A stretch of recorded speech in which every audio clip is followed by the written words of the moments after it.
بسم اللہ الرحمن الرحیم۔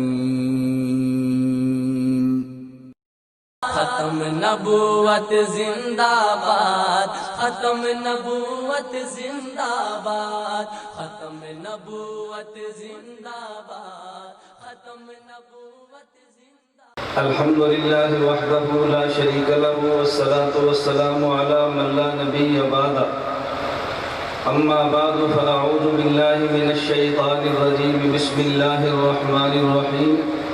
محمد رسول اللہ والذین معه، اللہم صلی علی محمد وعلی آل محمد کما صلیت علی ابراہیم وعلی آل ابراہیم انک حمید مجید۔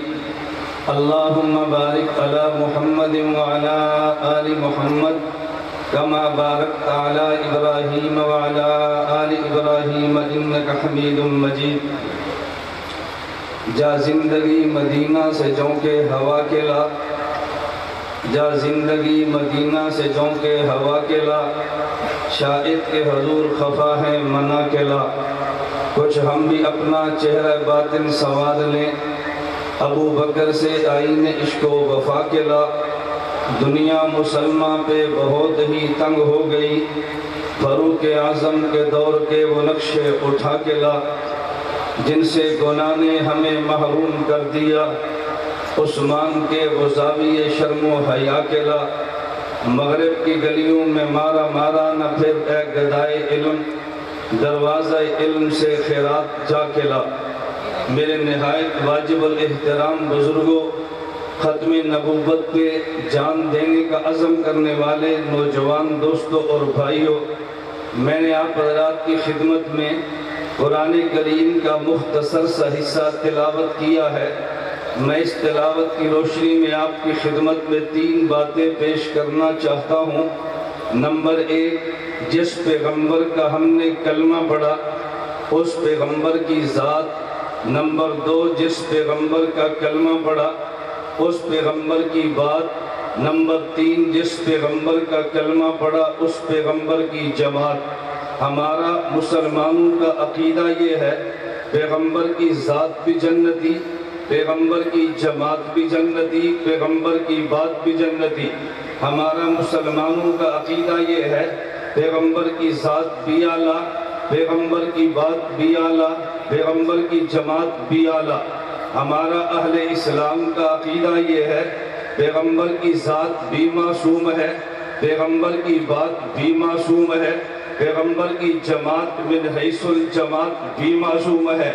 کسی کو دھوکہ اس سے لگا وہ پیغمبر کی ذات نہیں سمجھا، کسی کو دھوکہ اس سے لگا وہ پیغمبر کی بات نہیں سمجھا، اور کسی کو دھوکہ اس سے لگا وہ پیغمبر کی جماعت نہیں سمجھا۔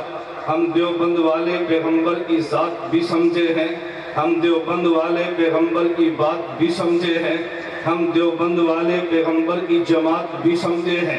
اور ہمارا پیغمبر کے دین پہ ایمان اسی ترتیب سے ہے، پہلے پیغمبر کی ذات ہے، پھر پیغمبر کی بات ہے، اور پھر پیغمبر کی جماعت ہے۔ اگر ہم نے پیغمبر کی ذات کو دیکھا، ہم نے قرآن کریم کو پڑھا، ہمیں یہ بات سمجھ آئی ہے کہ پیغمبر کی ذات کو خدا نے بنایا تو زمین کی مٹی سے نہیں بنایا، بلکہ خدا نے پیغمبر کی ذات کو بنایا تو جنت کی مٹی سے بنایا ہے۔ اور اس پیغمبر کی ذات کے پھر پیغمبر کی ذات آدم سے عیسیٰ ہے۔ ہم نے ان کے امام الانبیاء کو دیکھا تو انہیں خدا نے صرف جنت سے نہیں بلکہ جنت الفردوس کی مٹی سے بنایا۔ پتہ یہ چلا ہے، ایک مٹی میری اور تیری ہے، وہ زمین والی ہے، ایک مٹی آدم سے عیسیٰ انبیاء کی ہے، وہ جنت والی ہے، ایک مٹی امام الانبیاء کی ہے، وہ جنت الفردوس والی ہے۔ ہم پیغمبر کی ذات کو دیکھیں تو اعلیٰ ہے، امام الانبیاء کو دیکھیں تو سب سے بالا ہے۔ ہم پیغمبر کی ذات بھی مانتے ہیں، لیکن اگر یہ سمجھ لیتا پیغمبر کی ذات کہاں سے بنی ہے، ہمیں کتنے مسئلے سمجھ آ سکتے تھے، کیونکہ پیغمبر کی ذات کا وجود جنتی ہے، وہ جنتی وجود دنیا میں آیا۔ پیغمبر کی ذات کو دیکھ لے، دنیا کے ماحول کی وجہ سے آثار نظر آئیں گے، وجود جنتی ہے تو پیغمبر کے وجود میں جنت کا نقشہ نظر آئے گا۔ جب جنت میں تو جائے گا تو جنت میں جا کے دیکھے، آج پڑھ لے، جنت میں وبا نہیں ہے، پیغمبر کے وجود میں وبا نہیں، سراپا شفا ہے، یہ جنتی وجود کی وجہ سے ہے۔ جنت میں جائے گا تو وہاں پہ بھو نہیں ہے، پیغمبر کے وجود اثر کو دیکھ لے، پیغمبر کو پسینہ آیا، دنیا کے ماحول کی وجہ سے میرے اور تیرے پسینے سے بو ہے، ہمارا وجود زمین کی مٹی کا ہے، پیغمبر کے پسینے سے خوشبو ہے، وجود جنت کی مٹی سے ہے، بول و براز میرا اور تیرا بھی ہے، لیکن یہ ناپاک ہے، پیغمبر کا بول و براز پاک ہے، جنتی وجود کی مٹی کی وجہ سے ہے، پیغمبر کا وجود بھی ہے، میرا اور تیرا وجود بھی ہے، نیند تجھ پہ مجھ پہ بھی آتی ہے، پیغمبر کی ذات پہ بھی آتی ہے، لیکن میرے اور تیرے وجود پہ نیند ہے، آنکھ پر بھی آتی ہے، دل پر بھی آتی ہے، پیغمبر پہ نیند آ جائے، پیغمبر کی آنکھ پہ آتی ہے، دل جاگتا ہے، وجود جنت کی مٹی سے بنا ہے،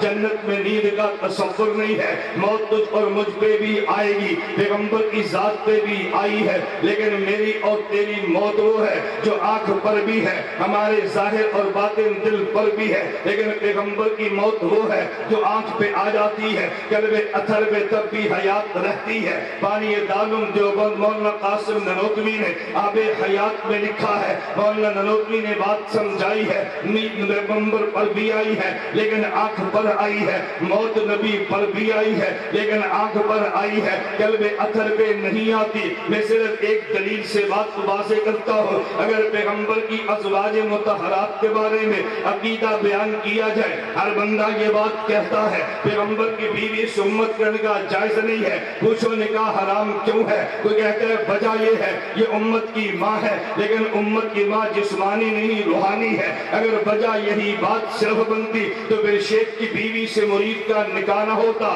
وہ روحانی ماں ہے، استاد کی بیوی سے شاگرد کا نکاح نہ ہوتا، وہ روحانی ماں ہے، کسی نکاح پیغمبر کی بیوی سے نکاح اس لیے نہیں ہے پیغمبر قبر میں زندہ ہے، اگر یہی وجہ ہوتی تو پھر شہید کی بیوی سے نکاح نہ ہوتا، بالآخر وہ بھی تو قبر میں زندہ ہے، پھر پیغمبر کی زوجہ سے امت کا نکاح حلال کیوں نہیں ہے؟ مولانا قاسم نانوتوی نے سمجھایا جب شہید پہ موت آئی ہے پورے جسم سے روح نکل گئی ہے، شہید کی بیوی بھی روح سے نکل گئی ہے، جب روح لوٹی حیات ملی، اب بیوی نکاح میں نہیں بیوہ بن چکی ہے، یہ زندہ ہے لیکن بیوی بیوہ ہے، اور جب پیغمبر پہ موت آئی ہے پیغمبر کے سر مبارک سے لے کے پاؤں مبارک تک یہ وجود اثر سے روح سمٹ کے قلب اثر میں آ گئی ہے، پیغمبر کی یہی موت ہے، جب روح پھیل گئی ہے یہ پیغمبر کی حیات ہے تو روح سمٹنے کی صورت میں موت آئی ہے، پیغمبر کی بیوی نکاح میں ہے پھر روح پھیل کے حیات ملی ہے، یہ بیوی تب بھی بیوی ہے تو شہید کی بیوی بیوہ بنتی ہے، پیغمبر کی بیوی بیوی رہتی ہے، بیوی سے نکاح نہیں ہوتا، بیوہ سے دوسرے کا نکاح ہو جاتا ہے۔ ہم پیغمبر کی ذات کو بھی مانگتے ہیں، کسی نے پیغمبر کی ذات کو نہیں سمجھا وہ دھوکے میں لگا ہے، کوئی پیغمبر کی بات نہیں سمجھا تو تب دھوکے میں آ گیا، اس نے کہا میں پیغمبر کی بات نہیں مانتا، اس کی وجہ یہ ہے محمد ایک بشر ہے، بشر غلطی کر سکتا ہے، پیغمبر کی زبان سے غلطی ہو سکتی ہے لیکن یہ بشر وہ نہیں ہے جو عام بشروں کی طرح ہے، اگر بشر زمینی مٹی سے بنے تو غلطی کر سکتا ہے، جو جنتی وجود سے بنے تو غلطی نہیں کر سکتا، یہ جھوٹ کا وجود خدا نے دنیاوی زمین پہ رکھا ہے، جنت کے وجود میں نہیں ہے، پیغمبر کا وجود جنتی ہے وہاں جھوٹ بھی نہیں ہے، پیغمبر کا وجود جنتی ہے وہاں گناہ بھی نہیں ہے، اس لیے پیغمبر اگر بول پڑے تو خود قرآن نے اعلان کیا ہے وما ينطق عن الهوى ان هو الا وحی یوحى، میرے پیغمبر نے سمجھایا میری زبان سے جملہ غصے میں نکلے تب بھی نوٹ کر لینا لا يخرج منه الا الحق، پیغمبر کی ذات سے ہمیشہ جو بھی بات نکلتی ہے وہ سچائی پہ مبنی ہے، بعض لوگوں نے مسئلے پیش کیے ہیں اور یہ پیغمبر کی بات سے پتہ چلا آدمی نیک عمل کرے وسیلہ دے کے دعا مانگو خدا قبول کر لیتا ہے، میں نے کہا پیغمبر کی بات کو تو سمجھا نہیں ہے، اگر سمجھ لیتا پیغمبر کی ذات کے وسیلے کا بھی تو قائل ہو جاتا، ہم نے قرآن بھی پڑھا ہے جو پیغمبر کی زبان سے نکلا ہے، ہم نے احادیث بھی پڑھی ہے جو پیغمبر کی زبان سے نکلی ہے، یہ قرآن بھی پیغمبر سے زبان سے نکلا تبھی تو ہمیں سمجھ آیا قرآن ہے، جب تک نورانی نبوت سے نہیں نکلا۔ صحیح بخاری میں روایت موجود موجود ہے، پیغمبر پہ وحی آئی، کبھی ایسے لگتا جیسے گھنٹی بج رہی ہے، پیغمبر پہ وحی آئی، کبھی ایسے لگتا بکریاں بن بنا رہی ہے۔ ہمیں کب پتا چلا یہ قرآن ہے؟ جب پیغمبر کی زبان مبارک سے الفاظ نکلے ہیں تو سمجھ آیا قرآن ہے۔ پتا یہ چلا پیغمبر کی بات نہ مانے قرآن سمجھ آ نہیں سکتا، ہم نے پیغمبر کی ذات کو مانا ہے، پیغمبر کی بات بھی مانی ہے۔ پھر میں صرف ایک مسئلہ پیش کرنا چاہتا ہوں، حدیث مسلم میں موجود ہے، ایک بندہ ہمیں سنانے لگا، 3 آدمی جا رہے تھے، وہ غار میں گئے ہیں، طوفان آیا، اوپر چٹان گری ہے، غار کا دروازہ بند ہو گیا، وہ ہلاتے ہیں، چٹان پیچھے نہیں ہٹتی۔ ان تینوں نے مشورہ کیا، میں اعمال پہ بات تفصیل سے نہیں کرتا، ان تینوں نے اپنے اپنے عمل کو پیش کر کے خدا سے دعا مانگی ہے، اللہ یہ ہمارے عمل اگر تیری ذات کے لیے ہے، چٹان کو ہٹا دے، عمل کا وسیلہ دیا ہے، خدا نے چٹان ہٹا دی ہے۔ میں نے کہا بالکل بچا ہے، لیکن جب میں نے قرآن پڑھا ہے، قرآن کریم میں ہے، مشرکین مکہ نے خدا کو تحدی دے کے چیلنج کے ساتھ بات کی ہے، ان کان ھذا ھو الحق من عندک فامطر علینا حجارۃ من السماء، اگر دین محمد خدا سچا ہے ہم پہ عذاب برسا دے، خدا نے پتھر نہیں برسائے۔ وہ مشرکین مکہ کہہ سکتے تھے ہم حق پہ جانب ہیں، عذاب کیوں نہیں آیا؟ خدا نے ہمیں دلیل دی ہے، یہ عذاب کے مستحق تھے، میں نے انہیں عذاب کیوں نہیں دیا؟ وما کان اللہ لیعذبہم وانت فیہم، میرے پیغمبر بچا، یہ تیرا وجود اثر ہے، میں نے اس لیے عذاب نہیں دیا۔ تو میرے بات حدیث مسلم سے سمجھ آئی ہے، حدیث بخاری سے سمجھ آئی، وہاں چٹان ہٹی ہے، وجہ اعمال تھے، ادھر عذاب ہٹا ہے، وجہ پیغمبر کی ذات ہے۔ ہم نے پیغمبر کی بات کو دیکھا، عمل کا وسیلہ ملا ہے، ہم نے قرآن کو دیکھا ہے، پیغمبر کی ذات کا وسیلہ ملا ہے۔ پہلے پیغمبر کی ذات ہے، پھر پیغمبر کی بات ہے۔ ایک شخص مجھے کہنے لگا ہم مانتے ہیں قرآن کا وسیلہ دے کے مانگ لو، ہم مانتے ہیں پیغمبر کی ذات کا وسیلہ نہیں مانتے۔ میں نے کہا مجھے یہ بتا قرآن تجھ پہ اترا ہے؟ کہا جی نہیں۔ میں نے کہا کس پہ اترا ہے؟ کہا جی قرآن پیغمبر پہ اترا ہے، ہمارا دعویٰ ہے اگر پیغمبر کی ذات درمیان سے نکال دے ہمیں قرآن مل سکتا ہی نہیں ہے، اس پہ خود قرآن گواہ ہے، پیغمبر کی ذات کو نکال دے قرآن نہیں ملتا۔ قرآن کریم میں ہے لو انزلنا ھذا القرآن علی جبل لرأیتہ خاشعا، پیغمبر میں قرآن کو پہاڑ پہ اتار دیتا یہ ٹکڑوں میں بٹ جاتا۔ قاری محمد طیب رحمت اللہ علیہ دیوبند کے محتمم نے اعتراض کیا یہ ہمیں بات سمجھ نہیں آئی، اگر قرآن اتنا بوجھ والا پھر پہاڑ پہ اترے یہ ٹکڑے ہو جائے۔ ہم نے تو 10 سال کے بچے کو دیکھا جس نے قرآن اٹھا لیا ہے، اس کے ٹکڑے نہیں ہوئے۔ اگر بوجھ والا تھا 10 سال کے بچے نے کیوں اٹھایا؟ اگر یہ وزنی نہیں تھا تو پھر پہاڑ کیوں نہیں اٹھا سکتا؟ قاری محمد طیب نے جواب دیا تم نے آسمان پہ دیکھا ادھر سورج بھی ہے ادھر چاند بھی ہے، سورج کی روشنی اپنی ہے چاند کی اپنی نہیں ہے۔ اگر سورج کو دیکھے آنکھ جواب پھینکاتی ہے، سورج کے سامنے بیٹھ جا تپش کے سامنے وجود پہ بس ہے، لیکن چاند کو دیکھ لے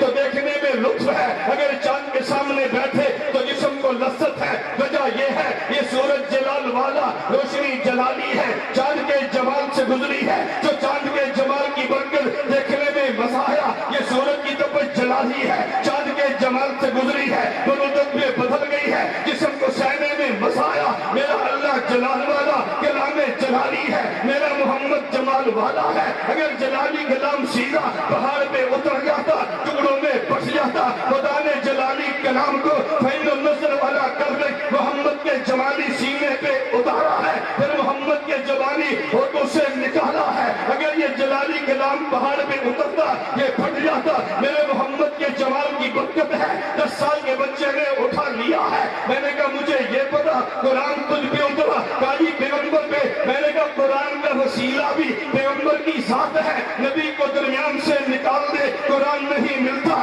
ہم پیغمبر کی ذات کا وسیلہ بھی مانتے ہیں، پیغمبر کی بات کا وسیلہ بھی مانتے ہیں۔ پہلے پیغمبر کی ذات ہے، پھر پیغمبر کی بات ہے، پھر پیغمبر کی جماعت ہے۔ ہمیں پتہ یہ چلا پہلے دفاع کرنا ہے پیغمبر کی ذات کا، پھر دفاع کرنا ہے پیغمبر کی بات کا، پھر دفاع کرنا ہے پیغمبر کی جماعت ہے۔ میں ایک بات میں بڑی وضاحت سے عرض کرنا چاہتا ہوں، صحابی وہ ہے جو نبی کی صحبت میں بیٹھے، نبی وہ نہیں ہے جو صحابی کی صحبت میں بیٹھے۔ پتہ یہ چلا نبوت سے صحابیت ملا کرتی ہے، صحابیت سے نبوت نہیں ہے، یہ ہمارا غلط فہمی بیانی ہے. میں بات سمجھانا چاہتا ہوں, نبی وہ نہیں ہے جو صحابی پہ کٹھے, صحابی وہ ہے جو نبوت پہ کٹھے. نبی وہ نہیں ہے جو صحابی کے کلام کو لکھے, صحابی وہ ہے جو نبی کے کلام کو لکھے. نبی وہ نہیں ہے جو صحابہ کا ہمیشہ مقتدی بنے, صحابی وہ ہے جو نبوت کا ہمیشہ مقتدی بنے. نبی وہ نہیں ہے جو صحابی کی بیعت ہمیشہ کرے, صحابی وہ ہے جو نبی کے ہاتھ پہ بیعت کرے. پتہ یہ چلا نبی وہ ہے جو پیر ہے, صحابی وہ جو مرید ہے. نبی وہ ہے جو امام ہے, صحابی وہ جو مقتدی ہے. نبی وہ جو مفتی ہے, صحابی وہ جو شاعر ہے. نبی وہ جو خطیب ہے, صحابی وہ جو اس کا جسامِ بنا ہے. تو بات سمجھ آئی, پہلے پیغمبر کی ذات ہے, پھر پیغمبر کی جماعت ہے.